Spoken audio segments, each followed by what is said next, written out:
오늘 성경 본문은 마태복음 25장 29절 말씀입니다. 무릇 있는 자는 받아 풍족하게 되고 없는 자는 그 있는 것까지 빼앗기리라.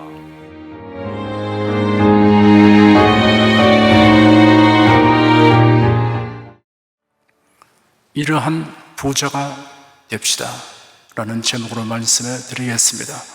급부자 속가난보다 속부자 급가난이 낫다는 말을 부정할 사람은 없습니다. 경제적으로 내실이 없으면서 겉으로는 번들해하게 행세하는 사람에게도 나름대로 이유가 있을 수 있습니다. 하지만 실은 고달프는 것입니다. 축복하는 인사말 중에 부자 되십시오 라는 말은 살림이 넉넉하게 되십시오, 많은 재산을 소유하십시오 라는 뜻이니 듣기에 좋은 말이지만 누구에게나 그런 것은 아닐 것입니다. 비교적 재산이 많은 사람에게는 재벌이 되십시오 라고 해야 될 것이고, 재벌급의 사람에게는 그런 말조차도 의미가 없을 것입니다. 혹은 안분시족, 즉 자기 분수를 지키며 만족하게 여기는 사람 역시 그러할 것입니다. 부자라는 말이 경제적 가치에 국한되어 사용하는 것만은 아닙니다. 무엇이든 많이 소유한 것을 일컫는 의미가 있습니다. 아들 부자, 딸 부자라는 말도 흔히 사용합니다. 출산을 기피하는 현 세태에서는 아들 부자나 딸 부자가 흔치 않지만 원한다고 해서 되는 것도 아닙니다. 재물을 많이 가진 부자가 되는 것 또한 원도로 되는 것이 아닙니다. 그런데 재물보다 더 가치 있는 것이 있습니다. 그것은 누구나 노력하면 제한 없이 가질 수 있습니다. 많이 가져도 시기 질투의 대상이 되지 않습니다. 누구도 빼앗아갈 수 없습니다. 이를 소유하는 데는 누구든 차별이 없습니다. 인생을 진정으로 부유하게 하는 것입니다. 자신과 다른 사람을 모두 유익하게 하는 것입니다. 오늘은 이러한 것에 부자 되도록 권면하는 말씀을 드리도록 하겠습니다. 첫째는 믿음의 부자입니다. 사람이 소유하고 있는 것 중에는 금전으로 환산할 수 있는 것과 없는 것이 있습니다. 달리 말하면 경제적 가치를 지니는 것과 그렇지 못한 것이 있습니다. 그 중에는 유형의 것과 무형의 것이 있습니다. 토지, 건물, 기구, 각종 물건뿐 아니라 그 사람이 소유하고 보유하고 있는 경력, 기능, 기술 등의 자격도 경제적 가치를 지닙니다. 사람들은 이러한 것들을 어찌하든지 더 많이 소유하려고 애쓰고 수고합니다. 그러나 사람의 삶에는 금전으로 환산하지 못하나 결코 그 가치를 무시할 수 없는 것이 있습니다. 육체와 정신의 건강입니다. 건강을 잃으면 모든 것을 다 잃어버린다라는 말이 있지만 흔히 사람들은 건강을 잃고 나서야 그 참뜻을 깨닫게 됩니다. 이 모든 것 위에 더욱 중요한 가치를 지니는 것이 있습니다. 그것은 믿음입니다. 사람들의 삶에서 믿음의 중요성과 가치는 아무리 강조해도 지나치지 않습니다. 그러하지만 많은 사람들이 믿음에 대하여 무관심하거나 잘못 알고 있습니다. 어떠한 믿음을 가져야 하는가, 그리고 믿음을 어떻게 적용할 것인가에 대하여 우리가 끊임없이 배우고 연습해야 합니다. 믿음에는 일반적인 믿음과 신령한 믿음이 있습니다. 일반적인 믿음이란 모든 사람이 일상생활을 영위하는 데 필요한 믿음으로서 천부적인 것이며 경험과 지식에 의해 형성된 믿음입니다. 농부가 밭을 갈고 씨앗을 뿌리는 것은 그 씨앗이 싹트고 자라서 수확을 얻을 것을 믿는 믿음이 있기 때문입니다. 뿐만 아니라 우리가 먹고 마시고 잠자고 일하는 모든 생활에 믿음은 필수적입니다.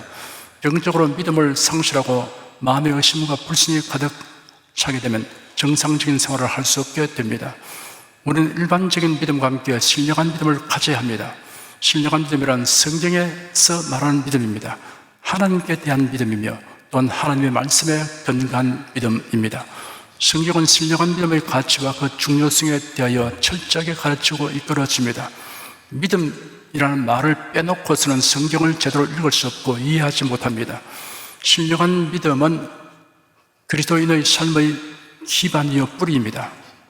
성경에 기록되기를 나의 의인은 믿음으로 말미암아 살리라 하였고 믿음이 없이는 하나님을 기쁘시게 할 수 없다고 하였습니다. 히브리서 11장에 보면 아담과 하와가 낳은 아벨부터 많은 사람을 열거하면서 그들의 삶과 행동을 모두 믿음으로 라는 말로서 규정하면서 설명하였습니다. 제가 히브리서 11장에 믿음으로 라고 시작되는 구절들을 읽어드릴 테니 들어보십시오. 믿음으로 아벨은 가인보다 더 나은 제사를 하나님께 드림으로 의로운 자라 하시는 증거를 얻었으니 하나님이 그 예물에 대하여 증거하십니다. 저가 죽었으나 그 믿음으로서 오히려 말하느니라. 믿음으로 에녹은 죽음을 보지 않고 옮기었으니 하나님이 저를 옮기심으로 다시 보지 아니하니라. 저는 옮기기 전에 하나님을 기쁘시게 하는 자라 하는 증거를 바라느니라. 믿음이 없이는 하나님을 기쁘시게 못하나니 하나님께 나아간 자는 반드시 그가 계신 것과 또한 그가 자기를 찾는 자에게 상 주신 있음을 믿어야 할지니라. 믿음으로 노아는 아직 보지 못하는 일에 경고하심을 바라 경외함으로 방주를 예비하여 그 집을 구원하였으니 이로 말미암아 세상을 정죄하고 믿음을 쫓는 의의 후사가 되었느니라. 이어서 8절부터 38절까지에는 아브라함으로부터 시작하여 사라, 이삭, 야곱, 요셉, 모세, 여호수아를 비롯하여 사사들, 믿음을 지키기 위해 용광로에 던져진 히브리 세 청년, 사자굴에 던져진 다니엘, 그리고 온갖 시험과 박해를 감내한 신자들에 관하여 기록되어 있습니다. 신약 성경 복음서에는 예수님이 믿음에 관하여 가르치고 행하신 기사로 점철되어 있습니다. 예수는 병 고침 받기 위해 나온 사람에게 내가 너희 이 일을 할 줄을 믿느냐라고 물어쳤습니다. 그리고 내 믿음대로 되라 하셨습니다. 믿음으로 예수님의 옷을 만져 치유받은 여인을 향해 내 믿음이 너를 구원하시니 평안히 가라, 네 병에서 놓여 건강할지어다 하셨습니다. 예수는 믿음이 있는 사람을 만나시고 이렇게 칭찬하셨습니다. 내 믿음이 크도다, 네 소원대로 되리라. 이스라엘 중 아무에게도 이만한 믿음을 만나보지 못하였노라. 예수는 믿음이 부족한 사람을 보시고 꾸짖었습니다. 하물며 너를 가보자 믿음이 적은 자들아, 믿음이 없고 패역한 세대여, 너희가 어찌 믿음이 없느냐? 믿음이 적은 자여 왜 의심하였느냐? 예수는 믿음을 가지도록 격려하기도 하였습니다. 두려워 말고 믿기만 하라. 내가 믿으면 하나님의 영광을 보리라 하지 아니하였느냐? 예수는 나사렛 동리 사람들이 예수님을 믿지 아니함을 이상히 여기셨고 저희의 믿지 않음을 위하여 거기서 많은 능력을 행치 아니하셨습니다. 예수는 의심 많은 도마에게 네 손가락을 이리 내밀어 내 손을 보고 네 손을 내밀어 내 옆구리에 넣어 보라. 그래갖고 믿음 없는 자가 되지 말고 믿는 자가 되라 하시고 도마가 비로소 나의 주시며 나의 하나님이시니이다 하니 너는 나를 본 거로 믿느냐? 보지 못하고 믿는 자들은 복되도다 하였습니다. 예수는 믿음의 말을 하고 믿음의 기도를 하라고 가르치셨습니다. 내가 진실로 너에게 이르노니 만일 너희가 믿음이 있고 의심치 않으면 이 산들어 들려 바다에 던져라 해도 될 것이요 너희가 기도할 때 무엇이든지 믿고 구하는 것은 다 받으리라. 예수는 믿는 자에게 따른 표적에 대해 약속하셨습니다. 너희는 온 천하에 다니며 만민에게 복음을 전파하라. 믿고 세례를 받는 사람은 구원을 얻을 것이요 믿지 않는 사람은 정죄를 받으리라. 믿는 자들에는 이런 표적이 따르니 곧 저희가 내 이름으로 귀신을 쫓아내며 새 방언을 말하며 뱀을 쳐오며 무슨 독을 마실수록 해를 받지 않으며 병든 사람에게 손을 얹은 적 나으리라. 그리고 만세를 살아가는 성도들에게 믿음을 잃지 않도록 경각심을 갖게 하는 말씀으로 인자가 올 때 세상에서 믿음을 보겠느냐 하셨습니다. 이와 같이 성경은 사람이 하나님과 하나님의 말씀에 대한 믿음을 가지는 것의 필요성과 중요성을 계시하고 있습니다. 인생의 행복과 불행을 결정짓는 요건은 그 사람이 가진 믿음에 관련되어 있음을 알려주고 있습니다.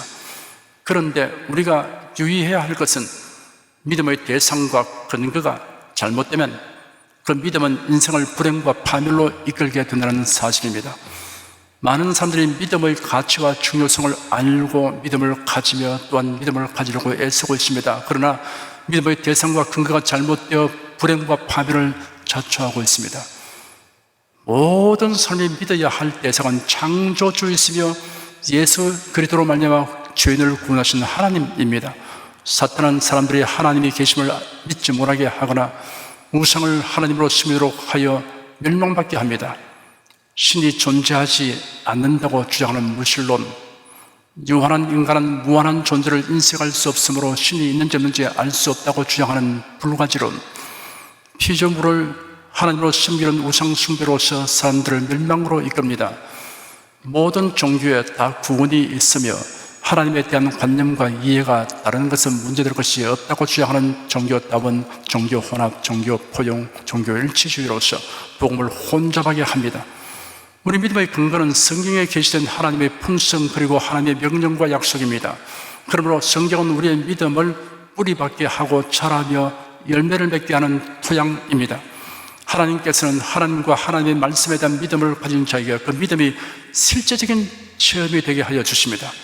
예수님은 믿음을 가지고 나온 사람들에게 내 믿음이 너를 구원하였다, 내 믿음대로 되라 하셨습니다. 그러자 그들의 믿음은 현실화되었습니다. 그러나 우리가 간과해서는 안 되는 것이 있습니다. 믿음이 현실화되기까지에는 여러 가지 장애물이 있다는 것입니다. 그러면 인내해야 합니다. 끝까지 믿음을 지켜나가야 합니다. 그리고 그 결국을 하나님의 지혜와 선하심에 온전히 맡겨야 합니다. 히브리서 10장에 기록되기를 너희에게 인내가 필요하면 너희가 하나님의 뜻을 향한 후에 약속을 받기 위함이라. 잠깐 보면 오실 리가 없으니 지체하지 아니하시리라. 오직 나의 의인은 믿음으로 말미암아 살리라. 또한 뒤로 물러가면 내 마음이 저를 기뻐하지 아니하리라 하시느니라. 우리는 뒤로 물러가 침륜에 빠질 적 아니요 오직 영혼을 구원함에 이르는 믿음을 가진 자니라 하였습니다. 성도들이 가진 믿음의 종류와 분량은 다양합니다. 성경에는 우리의 믿음 상태에 대하여 적은 믿음, 큰 믿음, 약한 믿음, 견고한 믿음, 부족한 믿음, 온전한 믿음, 행함이 없는 믿음, 행함이 있는 믿음 등으로 형용하고 있습니다. 믿음의 대상과 믿음의 근거를 바르게 알게 된 여러분은 큰 믿음, 견고한 믿음, 온전한 믿음, 행함이 있는 믿음을 풍성하게 가진 믿음의 부자 되시기를 축원합니다. 둘째는 소망의 부자입니다. 그리스도인과 비그리스도인의 삶에 있어서 현저하게 다른 점 가운데 하나는 소망이 있고 없음이라고 할 수 있습니다. 사도 바울은 이방 세계 사람들이 비극적 실상에 관하여 말하기를 세상에서 소망이 없고 하나님도 없는 자라고 하였고 소망 없는 다른 이라고 하였습니다. 이러한 지적에 대해 불신자들은 우리가 왜 소망이 없느냐고 반발할 것입니다. 그렇습니다. 소망이 전혀 없는 사람은 삶을 스스로 포기하고 말 것입니다. 사람은 그가 어떠한 처지와 상황에 있든 간에 나름대로의 소망을 가지고 있기 마련입니다. 그러나 그리스도인과 비그리스도인을 구분짓는 소망에는 그 대상과 근거가 아주 다릅니다. 사도 베드로는 너희 속에 있는 소망에 관한 이유를 묻는 자에게는 대답할 것을 항상 예비하라고 하였습니다. 성도들이 가지는 소망의 대상과 근거는 전지전능하시고 무소부재하시며 영원하시고 선하시고 인자하시며 진실하신 하나님입니다. 시편 기자는 내 영혼아 네가 어찌하여 낭망하며 어찌하여 내 속에서 불안하여 하는고 너는 하나님을 바라라. 나는 내 얼굴을 도우시는 내 하나님을 오리어 찬송하리로다. 내가 산을 향하여 눈을 들리라. 나의 도움이 어디서 올고 나의 도움이 천지를 지으신 여호와에게서로다 하였습니다. 사도 바울은 하나님을 가리켜 소망의 하나님이라고 불렀습니다. 하나님께 소망을 두는 사람에게는 절망이 없습니다. 하나님께 소망을 두는 사람은 공경에 처할 때 하나님의 도우시는 손길을 구하고 기적을 기대합니다. 오히려 하나님을 더욱 의지하여 담대하게 됩니다. 예수 그리스도를 믿는 성도들이 가지는 소망은 하나님이 행하신 일과 약속하신 말씀에 근거합니다. 아브라함은 그가 처한 상황이 어찌하든 하나님께서 약속하신 말씀에 근거하여 소망을 가졌습니다. 그 사실이 로마서 4장에 기록되어 있습니다. 기록된 바 내가 너를 많은 민족의 조상으로 세웠다 하신 것 같으니 그의 믿은 바 하나님은 죽은 자를 살리시며 없는 것을 있는 것 같이 부르신 이시니라. 아브라함이 바랄 수 없는 중에 바라고 믿었으니 이는 내 후손이 이 같으리라 하신 말씀대로 많은 민족의 조상이 되게 하리 하심을 인함이라. 그가 백선하되어 자기 몸의 죽은 것 같음과 사라의 태의 죽은 것 같음을 알고도 아브라함은 후손을 낳게 된다는 하나님의 약속에 근거하여 끝까지 소망을 가졌습니다. 하나님께서는 온전히 진실하십니다. 히브리서에 기록되기를 하나님은 약속을 기업으로 받는 자들에게 그 뜻이 변치 아니함을 충분히 나타내시려고 그 일에 맹세로 보정하시나니 이는 하나님이 거짓말을 하실 수 없는 이 두 가지 변치 못할 사실을 하여 앞에 있는 소망을 얻으려고 피하여 가는 우리로 큰 안위를 받게 하려 하심이라 하였습니다. 하나님은 소망의 근원이 되시고 우리에게 소망을 주시며 소망을 가지고 살게 하여 주십니다. 하나님을 떠나서는 진정한 소망이 없습니다. 하나님이 주시는 소망은 예수 그리스도로 말미암는 것이며 예수도 안에 있는 소망입니다. 예수께서 이 생에 오셔서 대속의 죽음을 죽었었습니다. 죽은 지 사흘 만에 다시 살아나셨으며 승천하시어 하나님 보좌 우편에 앉으셨습니다. 이로 인하여 성도들은 말로 다 형용하기 어려운 많은 소망을 가질 수 있게 되었습니다. 의의 소망이 있습니다. 사도 바울은 디모데에게 편지하기를 관제와 같이 벌써 내가 부음이 되고 나의 떠날 기약이 가까웠도다. 내가 선한 싸움을 싸우고 나의 달려갈 길을 마치고 믿음을 지켰으니 이제 후로는 나를 위하여 의의 멸류관이 예비되었으므로 주 곧 의로우신 재판능이 그날에 내게 줄 것이니 내게만 아니라 주의 나타나실을 사모하는 모든 자이니라 하였습니다. 부활의 소망이 있습니다. 데살로니가 전서 4장 13절에는 형제들아 자는 자들의 고난이란 너희가 알지 못함을 우리가 원치 아니하노니 이는 소망 없는 다른 이와 같이 슬퍼하지 않게 하려 함이라라고 기록되었습니다. 부활의 장이라고 불리는 고린도전서 15장에는 이렇게 기록되어 있습니다. 죽은 자의 부활도 이와 같으니 썩을 것으로 심고 썩지 않을 것으로 다시 살며 욕된 것으로 심고 영광스러운 것으로 다시 살며 약한 것으로 심고 강한 것으로 다시 살며 육의 몸으로 심고 신령한 몸으로 다시 사나니 육의 몸이 있은즉 또 신령한 몸이 있느니라. 보라 내가 내게 비밀을 말하노니 우리가 다 잠잘 것이 아니요 마지막 나팔에 순식간에 호련히 다 변화하리니 나팔 소리가 나며 죽은 자들이 썩지 않을 것으로 다시 살고 우리도 변화하리라. 영생의 소망과 아울러 후사가 되는 소망이 있습니다. 디도서 3장 7절에 우리로 저희 은혜를 이루어 의롭다 하심을 얻어 영생의 소망을 따라 후사가 되게 하려 하심이라 하였습니다.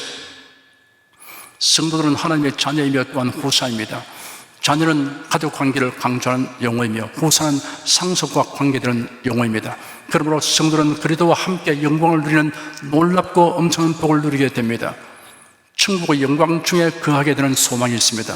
요한계시록 21장 1절 2절에 기록되기를 또 내가 새하늘과 새 땅을 보니 처음 하늘과 처음 땅이 없어졌고 바라도 다시 있지 않더라.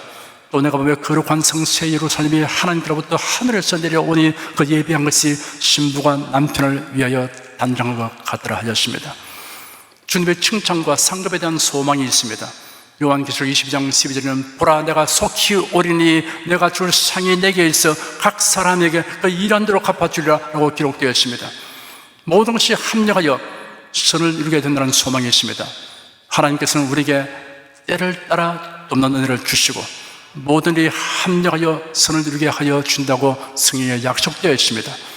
성도들이 가지는 이러한 소망은 이 세상을 살아가는 삶의 태도에 깊고 큰 영향을 미칩니다.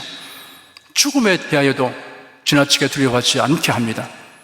어느 날 스벌전 목사님이 몸이 너무 피곤하고 일에 눌려 있어서 교회를 떠나 멘톤으로 휴양하러 갔습니다. 멘톤에 있는 호텔을 잡아놓고 주로 낮이는 산에 들어가 설교 작성과 원고 정리를 하였습니다. 하루는 호텔에서 나오니 어떤 부인이 기다리고 있었습니다. 이 부인은 오랫동안 폐병을 앓고 있었습니다. 얼굴은 야위어서 뼈만 앙상하게 튀어나오고 혈색이 없고 파리하였습니다.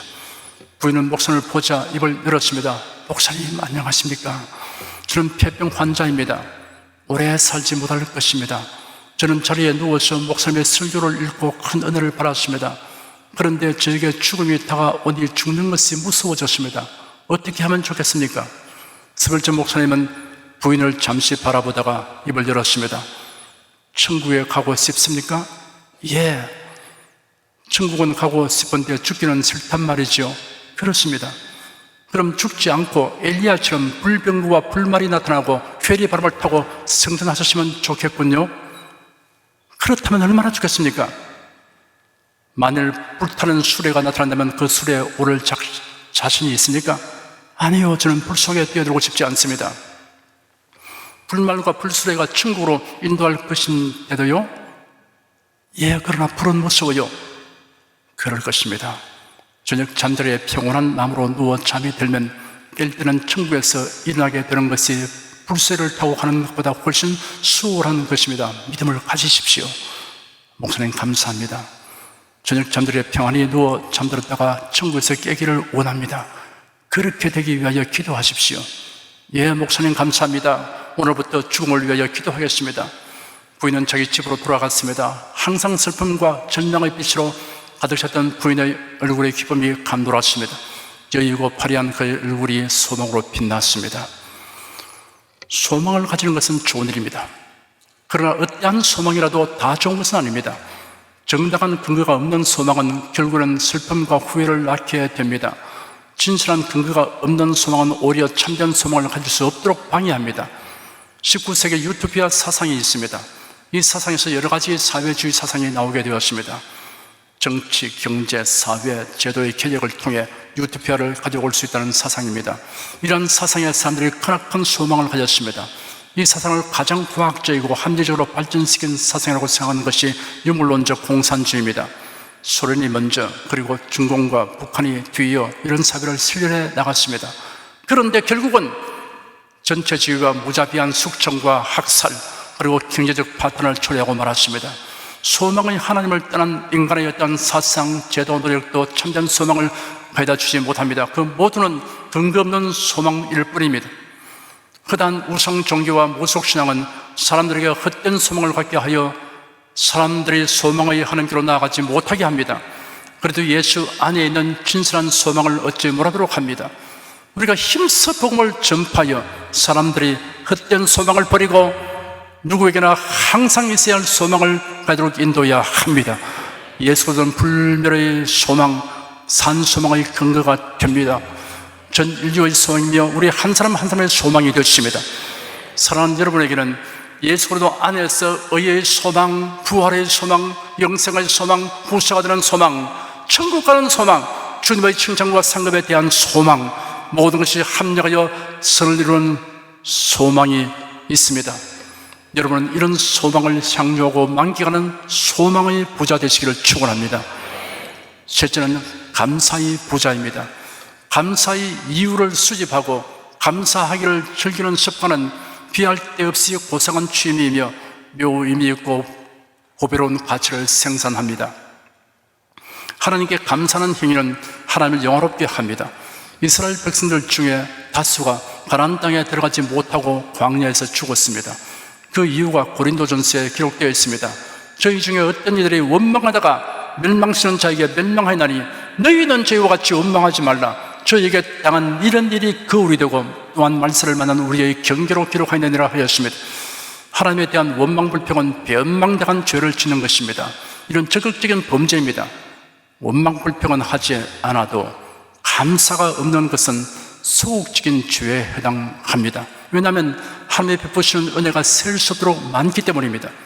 비록 예배드리는 의식을 행할지라도 감사하는 마음이 없이 예배하면 그 예배는 타성에 젖은 형식적인 행사에 불과합니다. 시편 50편 23절에는 감사로 제사를 드리는 자가 나를 영화롭게 한다고 하였습니다. 사람이 살아가는 가장 우선이라는 목적이 하나님께 영광 돌리는 것입니다. 범사에 하나님께 감사하는 것은 성도의 본분을 행하는 것이며 또한 하나님을 영화롭게 하는 것입니다. 하나님께 감사하는 행위는 하나님의 도우시는 손길을 체험하게 합니다. 범사에 하나님께 감사드리는 것은 우리 마음에 침투하는 불안과 근심을 물리치는 탁월한 방법입니다. 사도 바울은 권고하기를 아무것도 염려하지 말고 오직 모든 일에 기도와 간구로 너희 구할 것을 감사함으로 하나님께 아뢰라. 그리하면 모든 지역에 뛰어난 하나님의 평강이 그래도 예수 안에서 너희 마음과 생각을 지키시려 하였습니다. 성도 여러분, 적극적으로 하나님께 감사하십시오. 그러면 몸과 마음이 치유됩니다. 잠언서 4장 23절은 무릇 지킬 만한 것보다 더욱 내 마음을 지키라. 생명의 근을 위해서 남이라 하였습니다. 그뿐 아니라 하나님을 향한 감사 기도와 감사 찬송은 하나님의 권능을 체험하게 한다는 사실을 성경에서 찾아볼 수 있습니다. 다니엘은 왕 외에 다른 신에게 기도하면 사자굴에 던져낸다는 왕의 조서를 보고도 지금까지 하던 대로 하루 3번씩 하나님께 감사 기도를 드렸습니다. 다니엘을 참선한 자들이 이 사실을 왕께 고발하였습니다. 그래야 다니엘은 사자굴에 던져졌으나 사자들이 그를 해치지 못하였습니다. 이로 인하여 도리어 다니엘은 왕의 신임을 더욱 받게 되었습니다. 전하에 오게 된 것입니다. 하나님의 천사들을 보내어 사자들의 입을 봉해버리는 권능을 행하시던 것입니다. 바울과 실라는 빌립보에서 복음을 전하다가 고발당하여 관리들에게로 끌려가서 부당한 판결을 받고 심하게 매를 맞은 후 투옥되었습니다.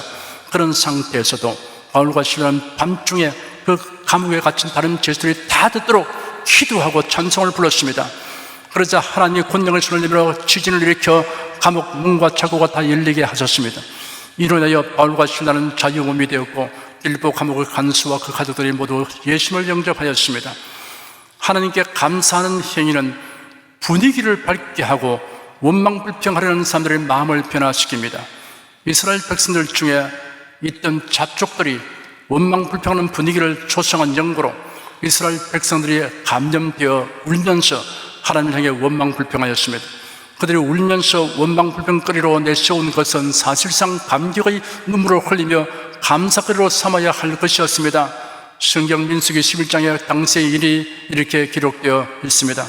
이스라엘 중에 섞여서는 무리가 탐욕을 품으며 이스라엘 자손도 다시 울며 가로되 누가 우리에게 고기를 주어 먹게 할꼬 우리가 애굽에 있을 때는 값없이 생선과 외와 수박과 부추와 파와 마늘들을 먹은 것이 생각나거늘 이제는 우리 정력이 쇠하되 이 만나 외에는 보이는 것이 아무도 없도다 하니 만나는 가시와 같고 모양은 진주와 같은 것이라 백성이 두루 다니며 그것을 거두어 맷돌에 갈기도 하며 절구에 찢기도 하고 가마에 삶기도 하여 과자를 만들었으니 그 맛이 기름 섞은 과자맛 같았더라. 밤에 이슬이 지내 내릴 때 만나도 같이 내렸더라. 하나님이 주시는 일용할 양식인 만나는 그들이 하나님께 감격의 눈물을 흘리며 감사드릴 감사거리인데도 자족들의 불평에 전염되어 도리어 울며 원망하는 원망거리로 만들었습니다. 원망불평에 강한 파급력이 있는 것처럼 감사하는 행위 역시 감사하는 분위기를 형성하는 힘이 강합니다. 여러분은 잡족처럼 하지 말고 성도답게 감사하는 은행으로 분위기를 밝게 하시기를 힘써야 합니다. 하나님께 감사하면 사탄이 틈타지 못합니다. 만일 하와가 선악과를 먹지 말라는 하나님의 제한에 대하여도 감사한 마음을 가졌다면 사탄의 계략에 넘어가지 아니하실 것입니다. 사탄은 원망불평의 문으로 들어옵니다. 그러나 감사의 문으로는 침투하지 못합니다. 여러분은 감사의 이유를 찾아내어 목록을 만드십시오. 날마다 누적되는 감사거리를 하여 감사의 부자가 되십시오. 하나님은 있는 자에게 더 주십니다. 믿음, 소망, 감사의 부자에게 믿음과 소망과 감사거리를 더욱 많게 하여 주십니다. 이 설교를 들으신 성도 여러분, 나는 그리스도 예수 안에서 믿음의 부자입니다. 나는 소망의 부자입니다. 나는 감사의 부자입니다. 나는 누구도 빼앗아갈 수 없는 믿음과 소망과 감사의 부자입니다 라고 자부하며 항상 이러한 부여의식을 가지고 살아가시길 축원합니다. 여러분 저를 따라 말씀하시기 바랍니다. 나는 믿음의 부자입니다. 나는 소망의 부자입니다. 나는 감사의 부자입니다. 나는 정말 부자입니다. 할렐루야. 기도하겠습니다. 사람들 일생 살면서 많은 것을 손에 쥐려고 합니다. 가난하게 태어나면 벌써 손을 내밀어서 붙잡고 놓지 않으려고 합니다. 이렇게 노심초사하며 새벽까지 지나고 밤늦게 누우며 수고의 떡을 마시고 눈물을 흘리며 소유하지만 이게 진정한 행복을 주는 부여가 있는 것은 아닌 것을 깨닫기는지를 못하고 있습니다. 하나님께서 우리에게 일찍이 부르셔서 성경으로 우리를 인도해 드리시고 그래도 예수 안으로 인도해 드린 것을 감사합니다. 그래도 예수 안에서 비로소 우리는 참된 부여를 주는 믿음에 관해서 알게 된 것을 감사합니다. 우리에게 수많은 약속들을 주어서 그것을 다 우리가 믿을 수 있는 믿음으로 부여하게 될 수 있는 거리를 주신 것을 감사합니다. 우리 성도의 성경을 그냥 단지 읽고서 지나갈 것이 아니고 그 수많은 수천 개의 약속의 말씀에 믿음을 부여하게 도와주시옵시고 믿음 부자가 되게 하여 주시옵소서. 이런 믿음에 대해서는 하나님께서 반드시 그 결과를 현실로 체험할 수 있도록 때를 따라 도와주심을 믿습니다. 우리 성도들이 하나님이 주신 그래도 예수 안에서의 소망이 세상은 줄 수도 없고 빼앗아갈 수도 없는 너무나 놀랍고 위대한 것을 알게 하여 주시옵시고 이런 소망 안에서 또 다채로운 소망들을 가지는 작업을 하게 도와주시옵소서. 소망 없는 그리스도인의 말이 절대로 통할 수 없다는 것을 명백하게 모든 속에 보여주는 삶이 되게 하여 주시옵소서. 주 하나님, 우리에게 주신 것이 너무나 많고 감사거리를 찾으려면 사방에 널려 있어서 손을 대면 감사거리요 눈을 뜨면 감사거리입니다. 들리는 것이 다 감사거리입니다. 주 하나님, 우리 성도들이 감사거리를 늘 헤아려서 마음속에 기록하고 또 기록하고 누적시켜서 온통 감사로 온몸에 온마음에 꽉 들어차 있어 저희들이 발걸음마다 감사 찬송이 나오고 엎드려 기도하면 감사로 기도하는 성도가 되게 하여 주시옵소서. 그래서 우리의 삶의 분위기를 완전히 바꾸어 놓는 역할을 하게 도와주시옵소서. 예수님으로 기도드립니다. 아멘.